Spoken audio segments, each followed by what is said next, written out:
Hi, everyone. Manuela Marcheggiani from Isomer Skincare, and welcome to Confessions of a Cosmetic Chemist. Welcome back to our podcast.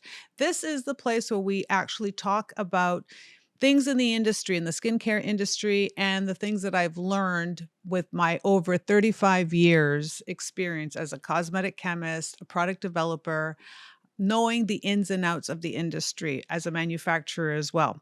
Today, we're going to actually dive into the world of medical grade skincare. We're going to talk about the medical grade skincare, the skincare that is offered in dermatology offices. We're going to be debunking the myths and the ethical concerns. All right. First of all, we want to talk about what medical grade skincare is. Medical grade skincare is skincare that is offered in dermatology or medical aesthetic offices. So many times when you go into these offices, you will see brands that you haven't seen before. They're kind of magical, they're mysterious, they don't really have a lot of information. It's limited information and distribution, usually very well packaged and extremely well priced in the sense that most of them are geared for the luxury market. Most of them are geared for a very specific niche, and they have some sort of mystery around it. The fact that it's associated with a dermatologist, a medi-spa, because of its limited distribution, there is a lot of barriers to entry, it almost seems, to be able to make it into this grade of medical grade skincare. Medical grade skincare has that nuance that it is of higher grade, that is backed by doctors and dermatologists, that it's more evidence-based, that it is more effective, that it is something that is more of a medicine as opposed to skincare.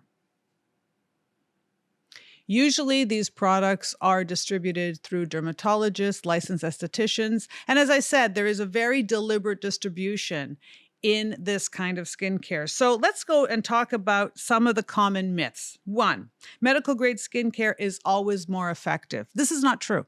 Medical grade skincare and mass market skincare can be equally as effective. The effectiveness of a skincare has nothing to do with its distribution or where it's located in a doctor's office or in a retail store shelf space or online. This is skincare that you really have to think about this. Skincare is effective or not effective depending on the ingredients and the formulations themselves, not who is distributing them or who is selling them. The fact with medical grade skincare, people think, well, this must be better than, for example, something Isomers does because Isomers is online or on TV shopping, but that's not necessarily true. What's true is when you look at the ingredient panel and the listing, do we have evidence-based ingredients? Are we using them in the right amount? Do we have the right delivery system? Nothing guarantees that something sold at medical grade, this word, actually means anything outside of a marketing experience. Only medical grade products can treat severe skin issues. There are many over-the-counter products that are equal, if not better, to treating severe issues, be acne, pigmentation, allergies, rosacea, other issues that could happen to your skin. So it doesn't preclude, just because it's medical grade, doesn't mean that you now don't have access to it. Another myth, medical grade skincare, medical grade products are safer. This, again, is not true. Safety is determined by the testing and the process and the ingredients that are put into the formulations. As a cosmetic chemist and as a product developer, when we create products, we're always doing safety tests. First of all, we're always looking at within a scope of ingredients known as GRAS. Scope of ingredients known as GRAS, generally regarded as safe. This narrows down the selection of ingredients that you use in skincare formulations. This is an international, a North American, this is a standard that is utilized to keep everybody using the right type of ingredients with the right efficacy and the right toxicity in the sense that they're not toxic and they're safe to use. So just because it's a medical grade skincare product doesn't mean they're the only ones using the safe ingredients. We're all using the safe ingredients. We're all following these standards. So it's not necessarily safer. Another point is evidence, lack of evidence. Despite the bold claims of medical grade skincare, many times they lack evidence. Recently, there was a launch of a brand going through the doctors and dermatologists. So they had a huge meeting in a hotel downtown where they brought all of the who's who in dermatology and in plastic surgery. And they did this presentation on this brand. Now, this brand was, again, backed by another doctor dermatologist and another scientist in North America. And they claim to have come up with a certain extract with certain properties. The packaging was beautiful. The price point started at $300. The doctors and derms were brought into this, given, dinner and drinks, and shown this product as a marketing reveal so that they would carry it in their offices. There was no studies. It was people's opinion. It was this doctor who had over 40 years experience as a researcher with a certain kind of peptide. But even with this peptide, he wasn't using that peptide in the formula that he was actually marketing. He also claimed that he was very much into the study of health and nutrition and longevity studies and regenerative medicine, and yet none of those ingredients or substances were in his final formulation. The formula was like a who's who of ingredients, but it lacked testing, before and afters, and clinicals. So many times, these are things that you have to look for with your skincare. Just because it's in this medical setting doesn't mean it's going to offer you more evidence. So always look for that evidence. Now, having talked about the ingredients, having talked about the medical grade skincare, let's talk about the ethical concerns. Ethical concerns are predominantly two. First of all, the marketing tactics. Some brands use fear-based marketing. Other brands use exclusivity. So basically, they're trying to convince you based on the fact that they have the exclusive ingredient or distribution, or if you don't use this, we're the only ones who have the solution to this problem. And this is one of the ethical concerns I have, because the fact that it is in a doctor's office comes back by a dermatologist. Many times it has more clout. People put more weight on their opinion and their push. But at the end of the day, they are driven to sell this product. Their margins are very high. The price point is very high. They're very motivated to move products. So not only do they want to give you the services in their office, they also want to sell you. What do they call that when you upsell? They want to upsell you while you're in their office, a captive audience. And if you follow their advice, many of them will also say, well, I'll only treat you if I know you're on this skincare routine. And that to me is a little bit disingenuous, because it's not necessarily their place to be doing something like that. You are believing that they're giving you the right path, and many times it's not. Accessibility is another issue with medical grade skincare, in the sense that they usually are very expensive. They're readily high end, and it's set in that way to be very exclusive. I remember not too long ago going into different settings and different formulation levels. And I really did think, and even with all my experience, right? So we've been formulating for over 35 years, using the best ingredients, looking at the evidence-based elements. But I really thought that our products weren't good enough. I actually did believe, even myself, as an innovator, that the medical grade ones, the ones that made it into the doctor's offices, were better, until I met a distributor. And the distributor basically said, no, you have different levels of distribution. There are some people who market and retail to department stores. Others only go to doctors and dermatologists that are licensed. It's all in how the brand positions themselves, and it really sets that apart. So if you have a very good relationship with somebody who is in that area of doctors and derms and medical estheticians, and only works to keep those exclusive, because I've been told, if you want Isomer skincare, for example, to be in doctors' offices, you cannot offer it online, you cannot offer it through TV shopping, and you're going to have to triple or quadruple the price point.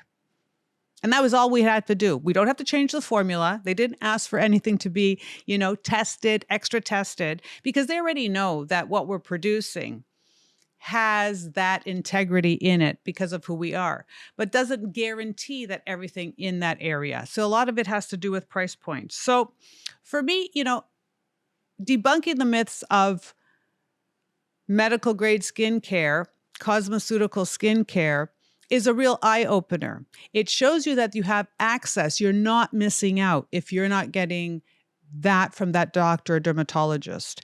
Do they have some innovation? Absolutely. Are there ingredients that others maybe don't put into their products? Like I know, for example, there is a big difference in how you do formulate. So, well, you could be formulating with ingredients that are literally $2 a kilo or $2,000 a gram.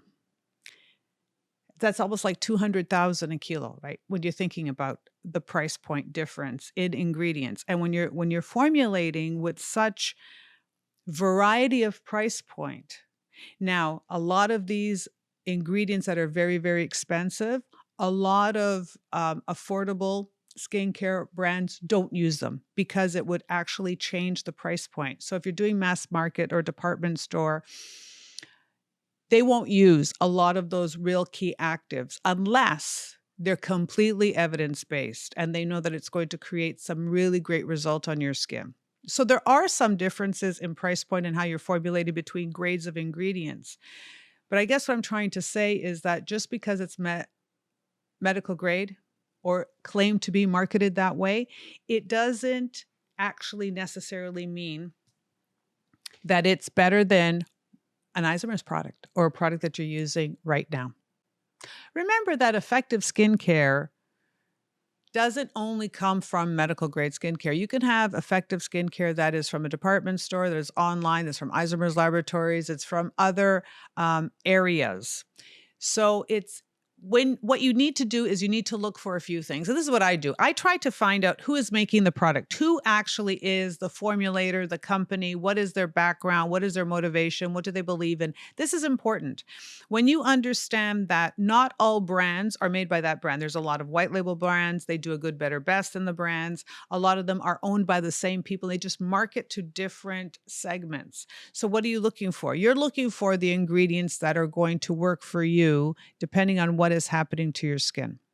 When you have acne, you're going to look for ingredients that are antibacterial, anti-acne, that are healing, collagen supporting, things that are going to take away redness and irritation. And there's a litany of ingredients. I would go to the benzoyl peroxides, alpha and beta hydroxy acids, the retinoic acid. All of these things are evidence-based, and you could find formulas that work for you.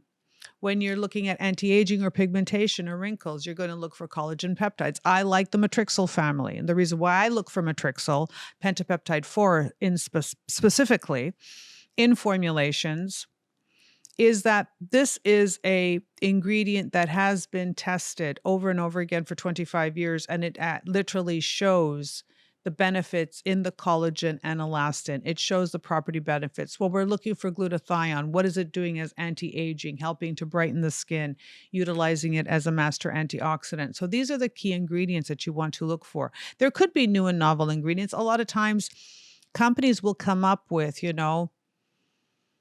ingredient 45287, or they'll come up with a fancy name for something as an ingredient, trying to imply that this combination of specific ingredients or these isolates that they've come up with and they've created this unique element makes that much of a difference in their skincare. So when you're looking at products like that, very much like the doctors who were present not too long ago at that meeting for that new brand, which happened to flop. It went out and 3 months later it was done, because the doctors saw that it wasn't doing anything. But it had an exclusive peptide in there. It had an ingredient in there that was patented and trademarked and only being used by that brand, but there was no evidence. There were no studies, there were no peer reviewed, there was no open discussion and communication about the ingredients and how these are going to work on your skin and what has actually happened in the past that they then can predict this is going to happen in the future of your skin. These are things that you've got to look at when you're really going to spend, $3, $4, $5, $600 on skincare. You should look for some evidence. You should know who's making the product. You should know what's in the product. You should also know how long will it take to see the results. For me, I always look at the back of the bottle. I always look at how the product is formulated. I mean, I've got that little bit of insight. But even without the chemistry knowledge, you can look at the back of the bottle, regardless of how they claim it, and you can start seeing right away how many colorants are in there and fragrances are in there. Just right away by adding these elements, they're trying to create something that's all about a look and a feel, about an experience, as opposed to an effectiveness. So these are things that you really want to look for. You want to look for products that aren't necessarily that sexy, but they're very effective. You want products that are going to hydrate properly, understand hydration, moisturization in the skin. You want products that are going to be formulated in a way that, again, is appropriate for your skin type if you have sensitive skin. So you really need to, I think, look for based on what's suitable for your skin and also how it can fit into your routine. If it's very, very complicated, if it's something that is too multi-step but doesn't really address the key elements of what's happening with your skin, then you're not going to be able to get the best benefits out of your skincare routine. So you've got to think about looking for the right ingredients and delivery system, getting to know the manufacturer, getting to know the company that's behind the formulas are also, I think it's expected these days. When we started out, 35 years ago, the skincare industry was like, it was almost like the Wizard of Oz. It was like the wizard behind the curtain. And nobody was supposed to know who that was. It was this big mystery. And, how dare you ask? And you wouldn't understand. It's over your head. I think we worked really hard at Isomer's Laboratories to break down that wall and to open that up and to start giving you that information about the ingredients and formulations. So now we've come so far. I want you to continue. I want to continue that vein where we're looking deeper into who's making the product. You want to know who's making the product. What is their laboratory making?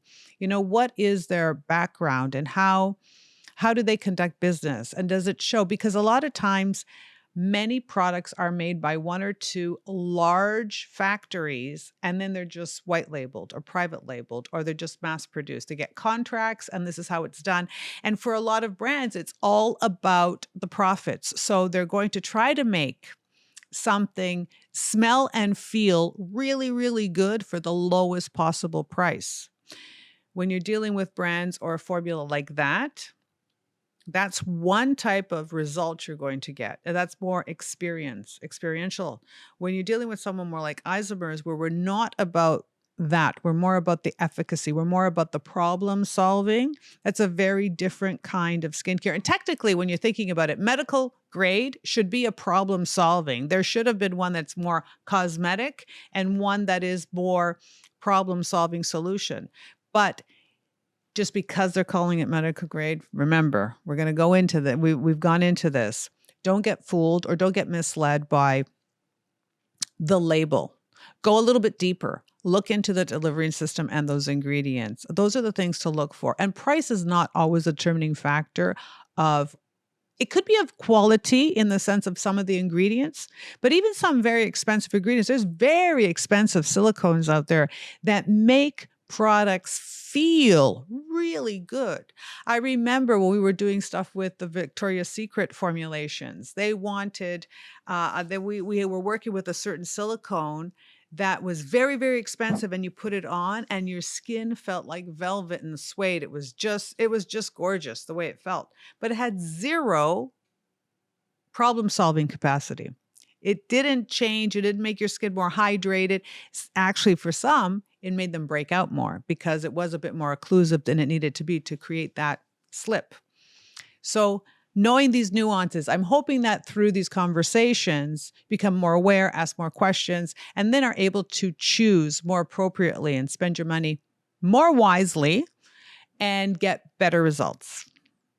I hope you enjoyed this episode of Confessions of a Cosmetic Chemist. As always, I look forward to your questions and comments. Please feel free to comment on everything that we've talked about or ask some questions or, just explore a little bit more with us. It's always very engaging and it really means a lot to us. Thanks so much. Talk to you soon.